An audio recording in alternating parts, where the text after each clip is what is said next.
Okay, this is something new. I'm going to attempt to make honey locust powder. I am following a procedure for making carob powder.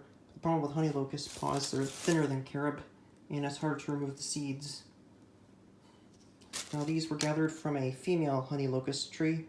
Most honey locust cultivars that are available for landscaping are male cultivars that do not produce pods, but occasionally you'll find a female honey locust tree that produces pods. There were a few in my neighborhood. I went and asked my neighbors for picking the pods from the lawn. And remember, before doing this, make sure the pods are fully brown. And the next step will be rinsing them underwater. Rinsing procedure, I'm just agitating the carob pods in the plastic bowl of water, then picking up the carob pods and putting them in the strainer for the water drain out, and then dumping out the excess water that has the dirt in it. There's probably a faster way of doing this, but this is what I saw and what I'm used to doing for rinsing. If anybody has a faster method, let me know.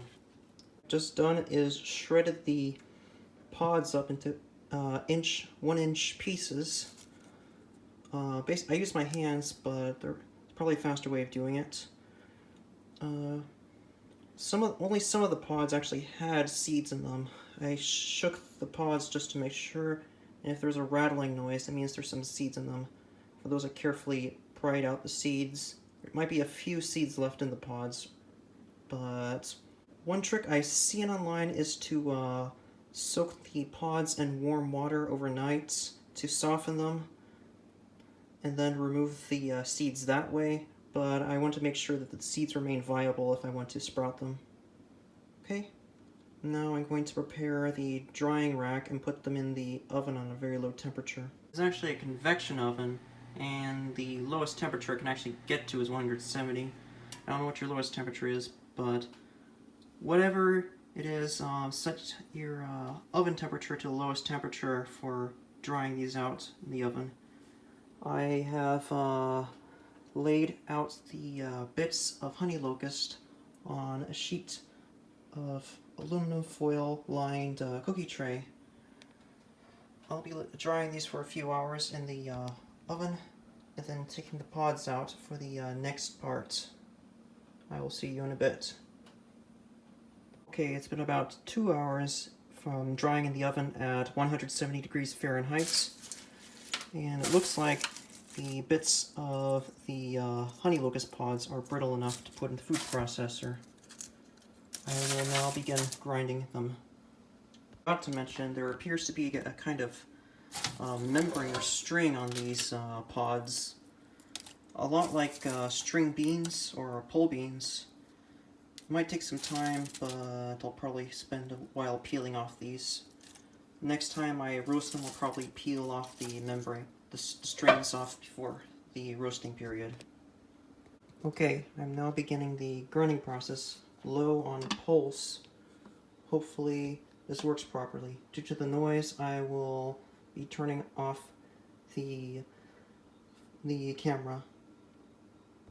Looks like I am still facing problems with the food processor. The pods didn't get ground down quite as fast as I hoped, so I'm just going to sift the lighter material out through a kitchen sieve and into a bowl. This next process is very similar to the process used for sifting carob powder. I'm just going to pour the honey locust bits into the sifter and carefully shake the powder out. I'll show you afterwards. Okay, these are the coarse bits that are left. I'm going to add in a little bit more of the honey locust powder and continue sifting it out until I have only medium powder left. I'll show you the process when I'm done. Okay, after 3.5 hours of grinding and sifting, I got this. This is the fine powder, this is the medium, and this is the coarse. Because this took 3.5 hours, if you're not experienced and you have limited supplies, I suggest setting aside an evening where you have plenty of time. Also, another issue I was having, I had to let the food processor cool down so I didn't overheat it. required quite a bit of grinding in order to get the powder out of this consistency. Now I'm going to pour it into this mason jar with the funnel after I've gotten everything else separated. Okay, after a lot of sifting, I've got about a cup by volume of the fine powder here. Let me open it up so you can see the color and the texture.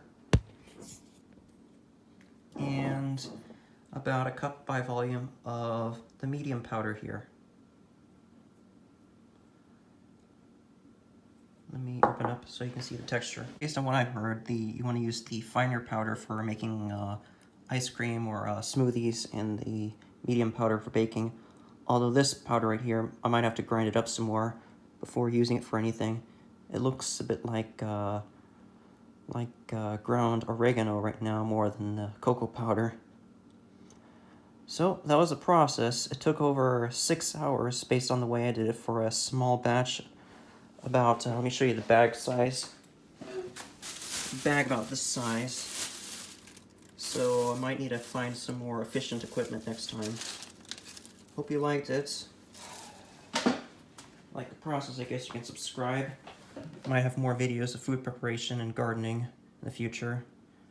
Okay, thanks for watching, and goodbye.